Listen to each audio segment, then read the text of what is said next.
guys, welcome back to Bullish on Jiu Jitsu with Professor Bruce and Professor Joe, episode 25.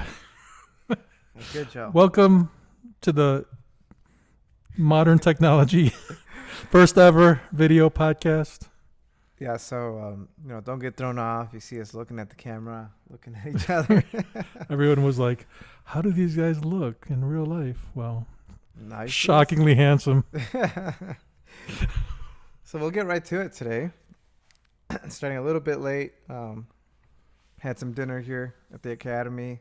Finished a great evening session of classes. So hopefully after today, everybody's crucifixes are a lot more efficient. But we had some important topics on board for our white belts out there. What are your biggest struggles that you're dealing with today as a white belt? Professor Joe, I know this goes back a long time ago, but do you remember what was your biggest struggle as a white belt?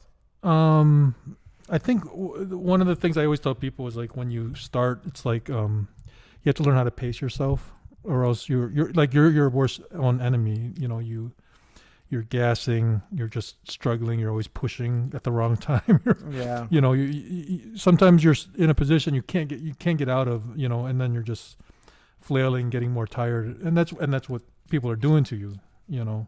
So I think breathing and just staying calm, but those are hard things to learn. Yeah, I think you're right on. I think using too much strength right out of the gate is a very common reaction from a white belt. And that's because we don't know any better, right?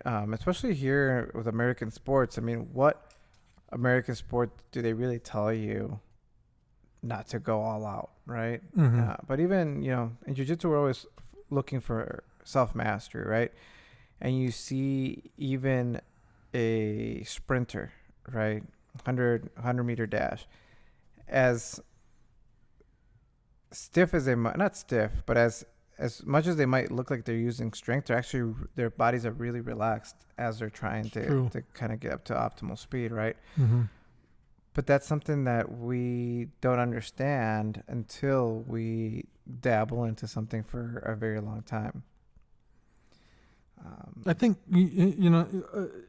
actually, even also when you start training more, and by the time you do reach higher belt levels, it's almost, you actually probably don't use as much cardio as you did when you first started. Yeah. You're so efficient sometimes. But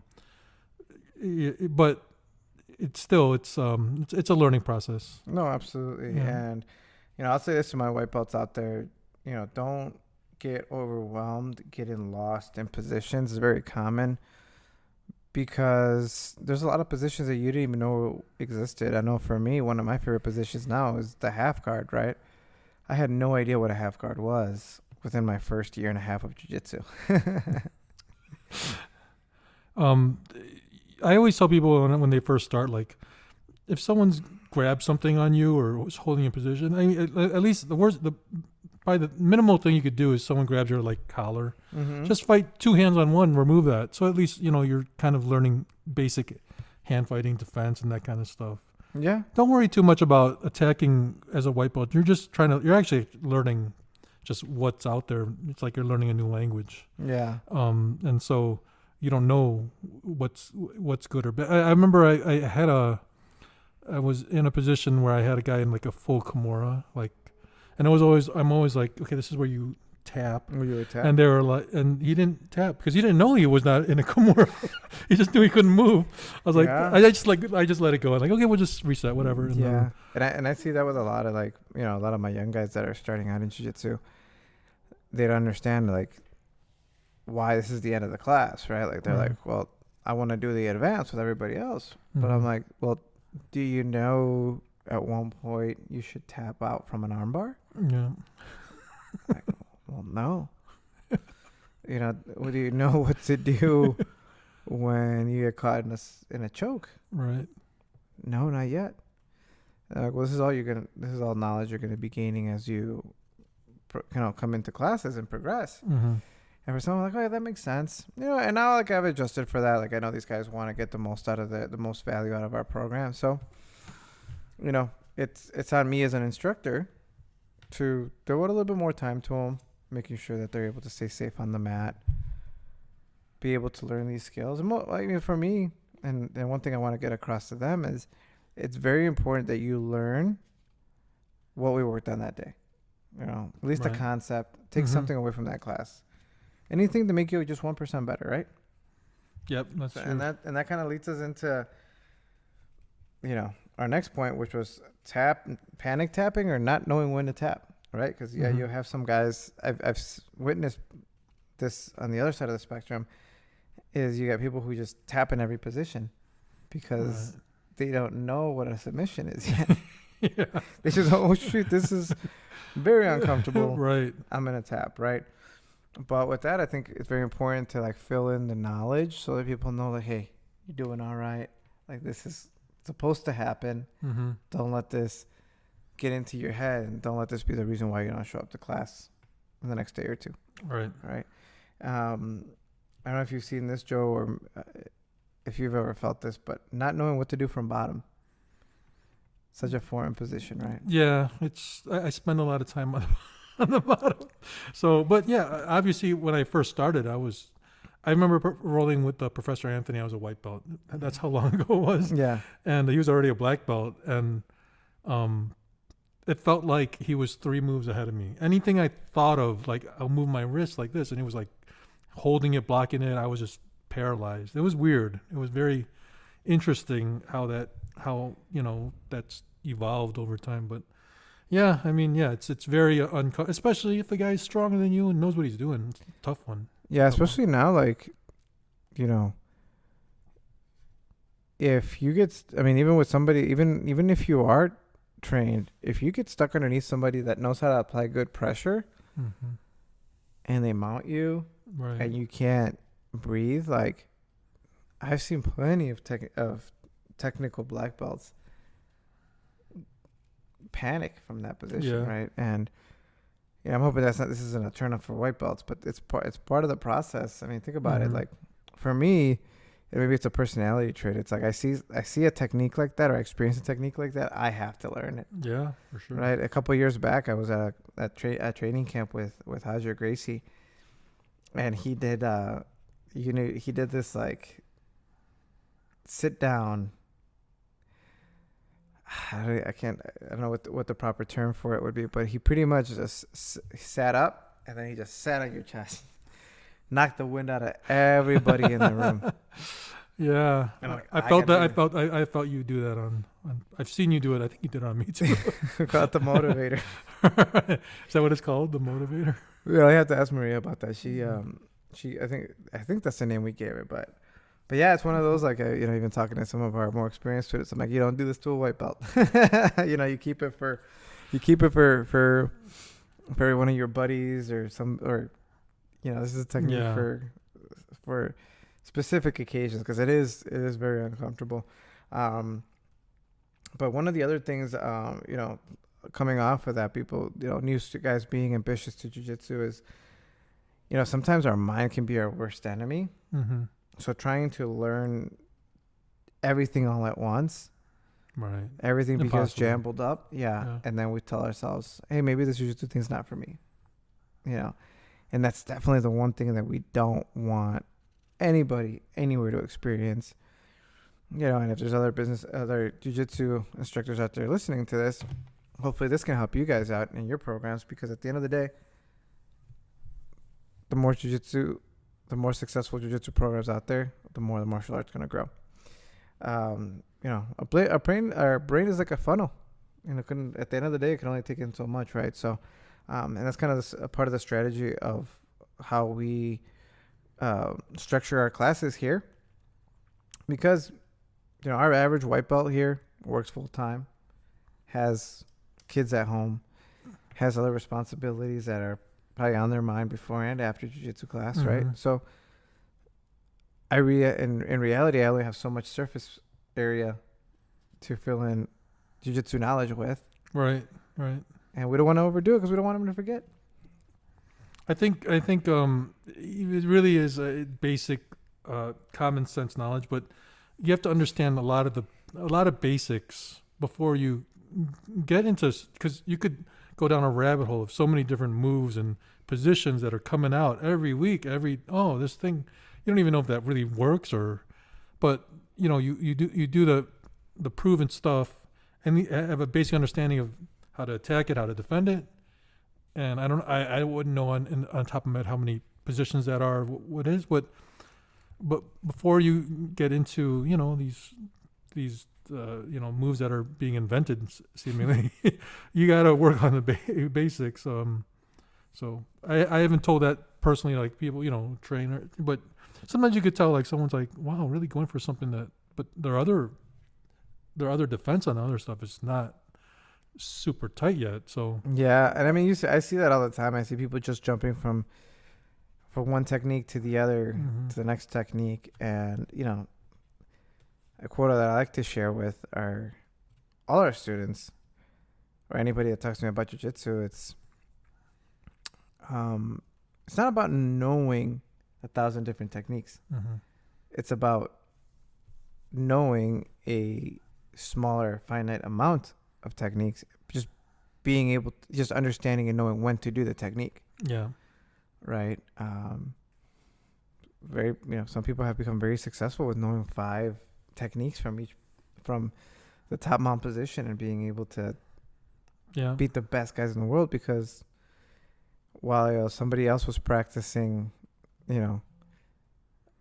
50 different sweeps from the guard, the guy who knows 3 to 5 like the back of his hand, right, probably gonna have the upper edge, right? So focus in. I know right now as a white belt it's hard because you don't know what you don't know yet, but have confidence in your instructors, guys. That's why you pay your tuition, to hopefully have somebody that's knowledgeable in the martial art that can guide you the best way possible and be coachable. That's another thing. I think one of the biggest, I think I see it more at blue belt than at white belt, but we start to get to a position where we start feeling comfortable. We've built confidence in these students, in these athletes, and then they think, we know better. The guy that I'm following on social media does it this way.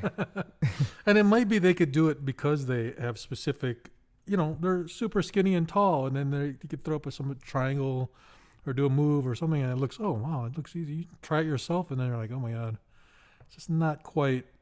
I personally don't think. I personally don't think every move is built for every person. I think you're gonna be able to train every move that you teach. Like every move that you teach in a class, we could do it. But there are special builds or just qualities of people that have make it easier for certain things. Yeah. Flexibility, strength, length. Yeah, and that's one thing I focus on with our classes. Is everything I teach is techniques that everybody on the mat can do. I think that's that's how my instructor taught me, and that's how I teach everybody, because I want to be all inclusive. Right. I want to be able for you to feel comfortable coming to class, knowing that I don't want you to leave here bummed out that you couldn't do a berimbolo into a rattlesnake, a scorpion, RV mobile home camper pass. Shout out to Professor Bayshore on that one. He came up with something? that one. Yeah, he air quotes invented. That's us picking a little fun at some of the new trendy names, techniques out there. And that kind of leads us into our next point here. We touched about it briefly last time, Professor Joe, but I think we gave you a couple weeks to go back. I have been analyzing it. Do a little research between work meetings. You're repping jiu-jitsu right versus a ecological constraint-led approach to jiu-jitsu. My thoughts on that? Yeah. Oh, I'm still going with the old school of repping. Yeah. There's no. I like the idea of exploring. Of exploring, you might find something, right? That might be like, oh my God, this grip, this hold works, and it works pretty effectively. That's how probably every move was invented at one point. But if you're trying to reinvent the circle, or reinvent the triangle, or reinvent the armbar, good luck on that, right? Yeah, but it's like you look at the best tech companies in the world, Mm-hmm. and you look at one of the best jiu-jitsu practitioners in the world. You look at Marcelo Garcia and Hajar Gracie, Mm-hmm. not just one. Hajar is the one that comes to mind right away, but they both took techniques that have already been known to be effective by other athletes in jiu-jitsu, and they Mm-hmm. made them better. Like the butterfly.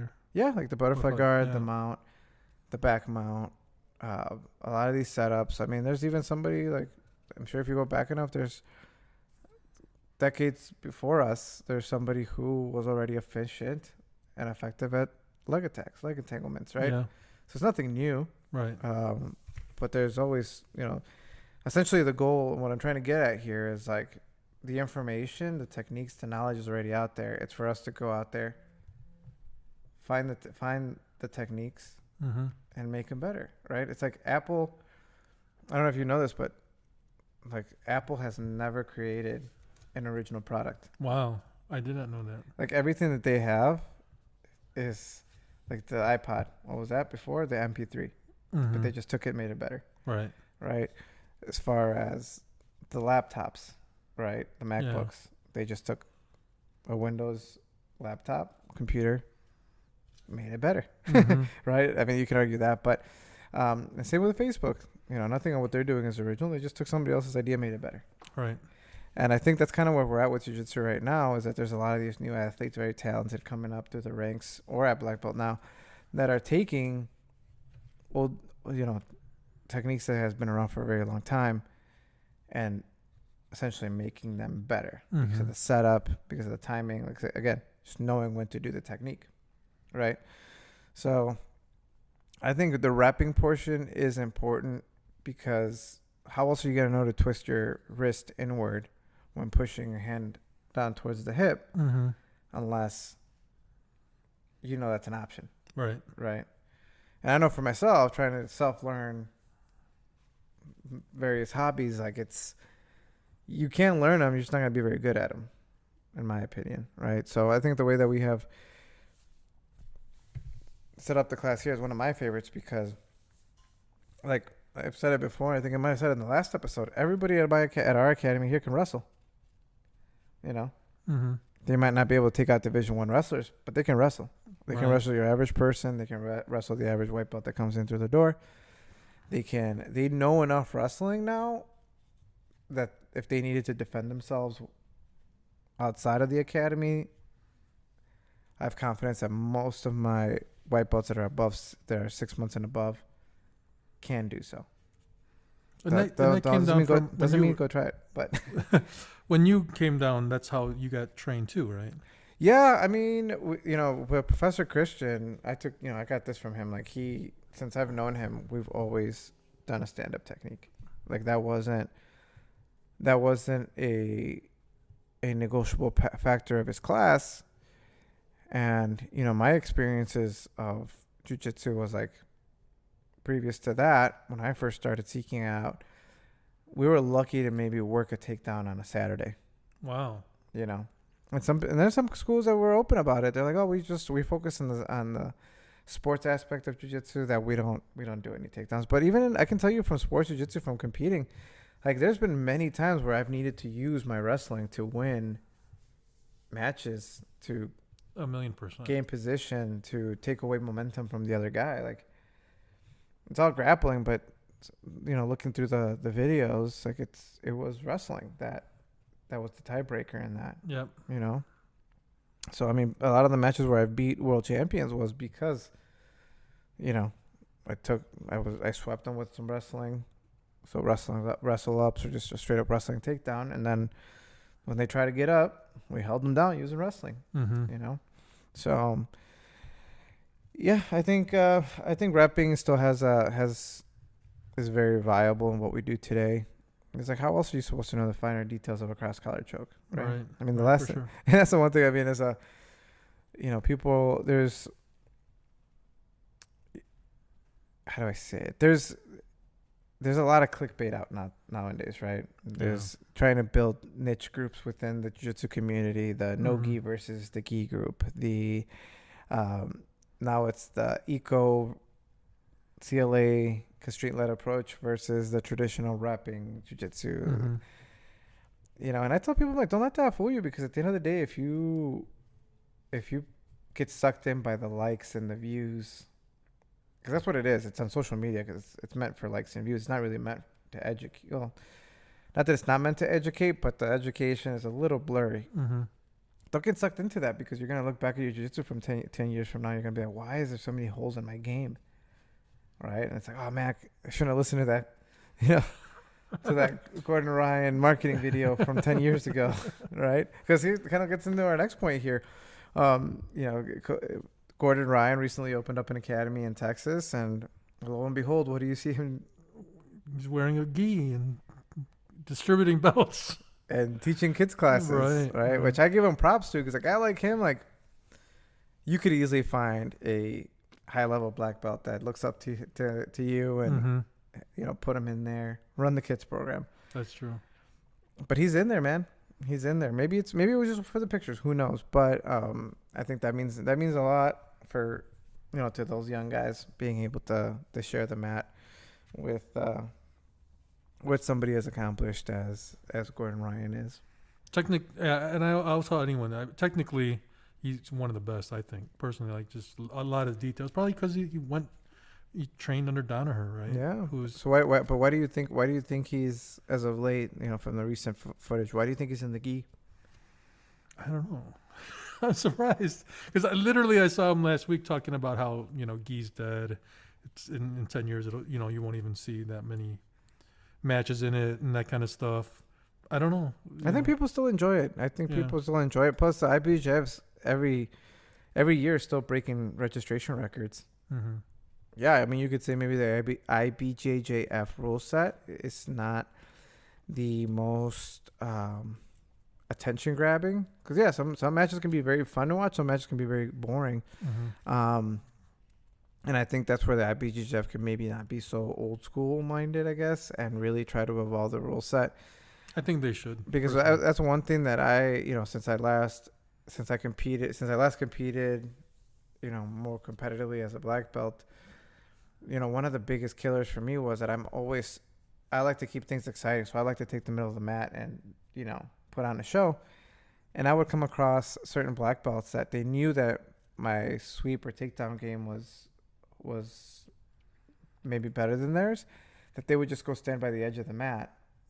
And the moment that they would get in trouble, they would hop out with no penalty, right? Nothing, no slap. Aren't they supposed to get a penalty for that, aren't they? No, not in jiu-jitsu. I mean, it's a very, there's a gray area there. You know, if you're looking at disengage, but it's like when somebody's wrapped your leg up and trying to take you down, like you could just say, oh well, I went out of bounds defending said takedown, right? And I think in that scenario, like, even if you did go out of bounds defending that takedown, like, okay, you can come back into the mat, but now you're down a point. I think that's the only fair way to do it, because I think not only are the competition areas small, but then on top of that, you get that bounce out anytime somebody puts you in some trouble. Right. It just made, I mean, I remember that there's one tournament that just stuck out in my mind. I had beat a guy at brown belt, and then so at black belt, he kind of knew what he was up against with me. And even though I had scored first on him both times that I competed against him, it was the most boring matches, because it was just me dragging him back to the middle of the mat, him running out, me dragging him back in. And this was years ago. I mean, it's got to be like 6 years now. And that rule still hasn't changed. Yeah. Well, hopefully. I mean, one argument I've heard, not argument, but one conversation I heard was like, do you consider like submission grappling maybe a different sport than jiu-jitsu? No, I think it's all the same. I mean, like at ADCC, you know, ADCC, you could be a wrestler and join, right? You could be. But it's not different, because at the end of the day, they say ADCC is the world's biggest wrestling competition. You know, you can argue that wrestling competition, but then who's won the 95%? Right. Over the past couple decades, it's been jiu-jitsu black belts. Guys, most of them had little to no wrestling, other than maybe what they practice in the academy. have been the guys that have won it. So it's like, why, if it's so different, why is jiu-jitsu guys that are in the gi, jiu-jitsu black belts, why are they so dominant? Right? And yeah, here and there, you might see some guy pop up that's strictly no-gi that makes it into the tournament, or maybe it makes it to the final. But is it somebody that you might see that back the next year, or that can consecutively, or stays consistent even throughout that period, right? Everybody loses in jiu-jitsu, but I feel like there's some techniques that if you're just lacking the understanding of them, like, you were going to drown. Especially how talented and how deep the talent pool's getting now. Yeah, it really is. So, I mean, all right, guys. Well, Professor Joe, do you have anything else that you want to add for us today? nope. But this is our first video. I think we're gonna add. I think we're gonna add a few things that we could do in video that we couldn't do in audio only. Yeah. Maybe I think we're gonna do some reaction videos. Yeah. Yeah, we'll get good. I know we got. Maybe you could do some demonstrations on our guests or something like that. Oh.